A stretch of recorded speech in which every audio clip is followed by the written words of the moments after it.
And this was my church attire today for my second service that I went to. So I want to apologize on behalf of my entire generation because we brought jeans and t-shirts to church service. Not the way I grew up at all, but we're trying to reach the younger people, right? So that's what we end up doing. But I go back to Gary every once in a while, really more so for holidays. So for Thanksgiving, Christmas, that kind of thing. Mother's Day, I'll be back in Gary, Indiana. To visit my mom and my aunts. They all live there. All of them are at least 75 years old, so 75 and up. Love spending time with them, but they are very funny, and you might be able to relate to some of the things that they do. Specific Auntie Marion, Auntie Evelyn, those are the names, right? So Auntie Helen starts talking about having a colonoscopy at an dinner table. Very, very different. That's not what we do.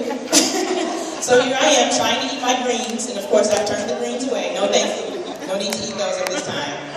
But those are the types of conversations that my family would have. And so, but I love spending time with them. They're just a good time, and they make me laugh. What I noticed generationally, what is different, is that the older generation, baby boomers, silent generation, y'all say anything you want to say whenever you want to say it. It doesn't matter who's listening. It doesn't matter how anyone feels about it. You just say what you want to say. And I can appreciate that. We just can't do it. We don't get the same pass, right? So if we just start talking crazy in this generation, younger folks, y'all would look at us crazy, y'all would want to hit us or something. And I would never forget, I'm in the car with my mom, and this is when I had to be maybe 7 or 8 years old. I said the word booty. Now booty to my mom is a cuss word, right? So she had a fit. My mom doesn't cuss, she doesn't say any cuss word at all, for no reason. Even if she hits her toe on something, she would not say a cuss word. But I'm in the back seat of the car, and she's in the front seat. My brother's in the back, and he's, messing and bothering me and hitting me and all this like he would normally do. He's just a couple years older than me. And before I got the full words out, my mom had popped me in the mouth. I said, "Well, Johnny, I'm going to hit you in your boot." And immediately, I get popped in the mouth. And so that's how y'all do. We don't get to say anything we want to say, right? Even when we see younger kids nowadays, I'm concerned about the younger generation, the ones that are coming after us, because they say any and everything, right? They say cuss words. They don't care who's around. They get to yelling and cussing and fighting. We have a little bit more respect, but you all demand much more respect, right?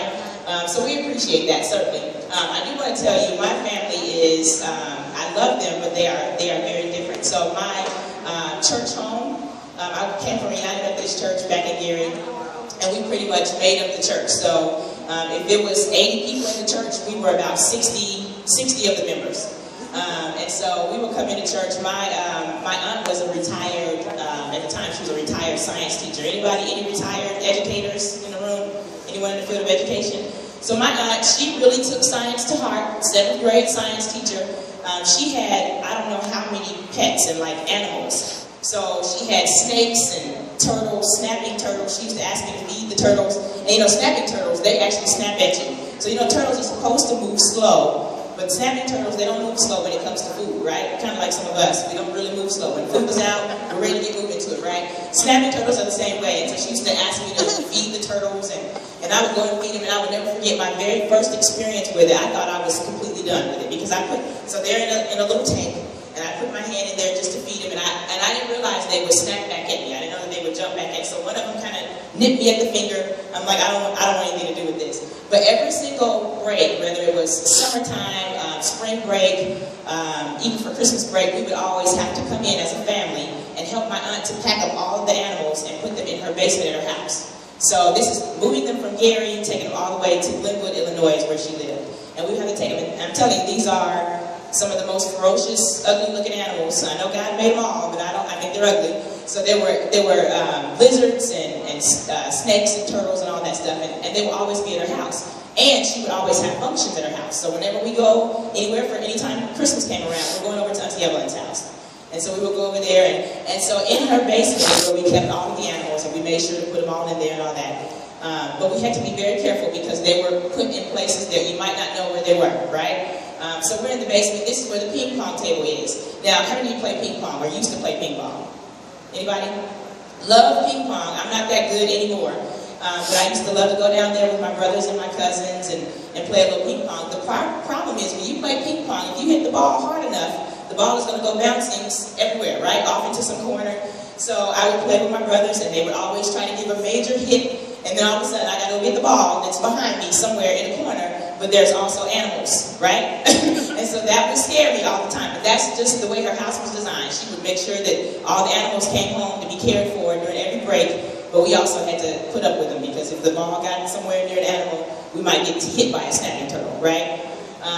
Also, my mom is funny, and you guys might relate. So I take my phone with me everywhere, and this is just kind of how we do. I don't go anywhere without this phone because it's got everything in there that I need, right? I had a conversation with my mom. My mom couldn't quite hear me, so I called her on my cell phone. We got her a cell phone. We thought it was very important that she had one so we can get in touch with her at any time. And my mom she'll be 75 this year. She'll be 75 in June. So I called her on my cell phone, and I'm talking to her, and I'm like, hey, Mom, how's it going? What's going on? How things are? Well, Janai, I can't hear you. I said, okay, well, I'll speak a little louder. So I'm trying to talk a little bit louder to her. I still can't hear you. Turn your volume up. I said, Mom, it doesn't matter if I turn up my volume. You have to turn up your volume on your end. So it's a whole lot of teaching. And you all think that we are very creative and technologically sound and all that, but your generation was the creative one, right? You're the ones who made a lot of things happen that we couldn't dare make happen. We got a lot of resources now. You all didn't have as many resources, and you make some things happen. So we really got a lot to learn from you all. So anyway, my sister lives in Atlanta, Georgia, and for whatever reason, for about 15, 16 years, for some reason, we just started talking to each other in a crazy Jamaican accent. And like I say, I'm from Gary. Neither one of us are from Jamaica or from any parts of the islands at all. But we just talk to each other in Jamaican accents whenever we're talking to each other. That's just what happens. So I'm sitting at a restaurant. I'm on the phone with her. And I was actually at Outback in Avon. And so I'm talking to my sister. Hey, child, how you doing? It's so good to hear from you. What you been doing all day? I'm speaking to her in my Jamaican accent. And then I get off the phone with her after a while, and I just carry on. I'm playing on my phone, eating my food. When I eat, I have a full place setting, and so I bring out my placemat and my cups and all of this stuff, my centerpieces, and I'm just eating and enjoying my evening and checking Facebook and doing all of this. And then there's a couple that walks over to me, and they ask me, Chai, where are you from? I'm like, I'm from Gary. And they're looking at me like, now wait a minute, I just heard you talking in this Jamaican accent, and so here they are thinking I'm from where they're from. No, not at all. I'm actually from Gary, but this is just how we talk to each other. So, so I got in trouble that day. It sounded like I was faking, but that's what happens. Now, I would say I feel like I'm probably likely to marry somebody who is not from America, right? Just because my sister's husband is Nigerian, my brother's ex-wife is from Trinidad and Tobago, so I've always been intrigued by accents anyway. So I went over to Jamaica a couple of times and then to Mexico as well for a mission trip. Particularly when I went over to Jamaica. Has anybody been to Jamaica? Yes. Bahamas, anywhere in the islands. It is beautiful to travel to, but don't they get you, as soon as you get off the boat, they are ready to sell you something, right? And so I get over there and they're bargaining with me and, oh, you look so pretty in this, you wear this, Miss Pretty, you look so pretty. And I'm like, okay, well, thank you. And so, unfortunately, I went in thinking I'm just gonna, maybe buy a little souvenir for a couple people and leave it at that. I ended up spending a couple $100 in Jamaica just because they told me what I look so pretty in. So it's all these Jamaican guys with this great deep accent, and they're telling me how pretty I look, and oh, you look so good in this dress. You want to take this dress back to the States with you? And I would always just, okay, I'll take the dress back to the States. Great, give me that. All right, so Let me ask this question. Let me also take time. Let me ask this question. What is it about the younger generation that might get on your nerves? Just tell me. Sagging pants, is that what I heard? Oh my gosh. It is terrible, I must admit, and I do apologize. Do we know why they sag their pants? I don't have any good answer for that one. I know. It has something to do with jail. Someone that maybe they pick up somebody. A lot of rappers? Yeah, a whole lot of rappers. A lot of rappers, yeah. They started kind of a trend of sagging pants. What else? Disrespectful, always on the phone.